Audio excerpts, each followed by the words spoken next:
Yo, what's up? Today I wanna show you how it looks like in Jalan Popis 1, Jalan Popis 2 in famous Kuta in Bali, and also exclusively at the end of the video Gang Sorja for the special request of someone. Few people actually request for that.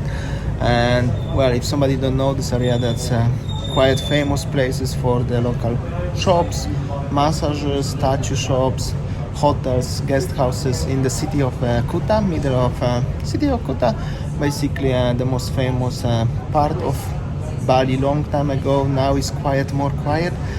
Also, I start recording, putting my camera completely in different perspective, attached to the motorbike, not to the helmet at the back like a long time.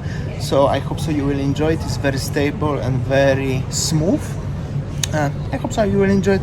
I also decided to put this natural sound today without my narration or any music or anything, so you will hear it any dogs or people asking for massage or anything like this. You will just hear it, and you can feel it like a really point of view. It's like you really drive by yourself.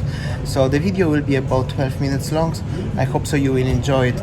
Comment below what do you think. I make already few videos for the Jalan Popis 1, Jalan Popis 2 in this area of Kuta, usually driving, one walking, and comment below which one is the best for you. I'm trying to make it one video a month about from this part of Kuta. Well, what I can say, I hope so you will enjoy it, and comment below what do you think, and see you tomorrow. As always, enjoy the vlog today now.